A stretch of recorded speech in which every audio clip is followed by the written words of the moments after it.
తమ తండ్రి అన్నారు కదా. ఈ 2 years లో తండ్రి ఎక్కడున్నాడో, తిన్నాడా, ఉన్నాడా, ఇల్లుందా, ఎక్కడున్నాడో, ఏ రోడ్డు మీద ఉన్నాడో ఎవరికైనా తెలుసా? చాలా మంది వచ్చేవాళ్ళు కదా అతను ఇంటర్వ్యూస్ తీసుకోవడానికి. అతను ఎలాంటి సిచ్యువేషన్లో ఉండేవాడో, కొన్ని రోజులు రోడ్డు మీద ఉన్నారు. ఆ విషయం తెలుసా పిల్లలకి?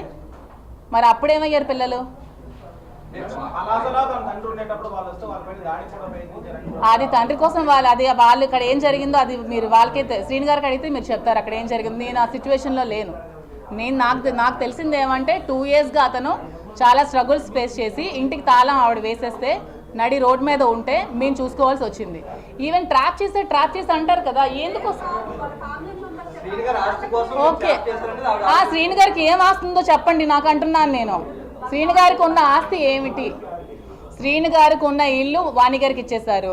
శ్రీని గారికి ఉన్న ఫ్యాక్టరీ వాణి గారికి ఇచ్చేశారు. శ్రీని గారికి బ్యాంక్ బ్యాలెన్స్ కూడా 0. శ్రీని గారికి అంటూ ఏం ఆస్తి లేదు. సో నేను శ్రీని గారిని దేనికోసం ట్రాప్ చేస్తానో మరి వాళ్ళకే తెలియాలి.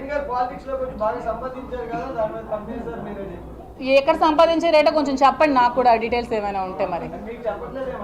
మరి ఏమైనా మీరైనా ఎంక్వైరీ చేయండి. నాకు తెలిసి శ్రీని గారు పాలిటిక్స్లోకి వచ్చి నీతి నిజాయితీ ఉన్న నాయకుడు ఎవరైనా ఉన్నారంటే శ్రీని గారే. అతను ఏమైనా కరప్షన్ చేయరు సంపాదించడానికి. అతని దగ్గర ఆస్తులు అంటూ ఏమీ లేవు, ఉన్నవన్నీ ఫ్యామిలీకి ఇచ్చేస్తారు. సో అతన్ని ట్రాప్ చేసి నేనేం లబ్ధి పొందాల్సిన అవసరం నాకు లేదు. నేను ఫైనాన్షియల్గా వెల్ సెటిల్డ్.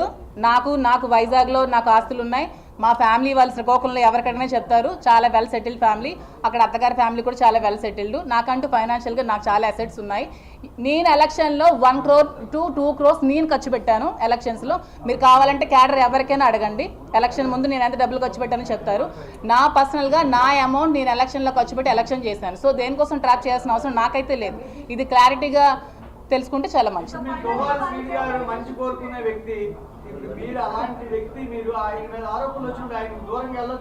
నేను ఇప్పుడు దూరంగానే ఉన్నానండి.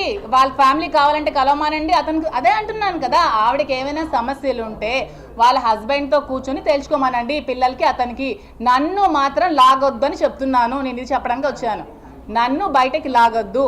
నిజంగా ఆవిడకి హస్బెండ్తో కలవాలి అనిపిస్తే హస్బెండ్తో కలవమానండి, హస్బెండ్తో మాట్లాడుకోమానండి, పిల్లల్ని హస్బెండ్తో కలవమానండి. అది వాళ్ళ లైఫ్, వాళ్ళ ఫ్యామిలీ మ్యాటర్, నాకు సంబంధం లేని విషయం.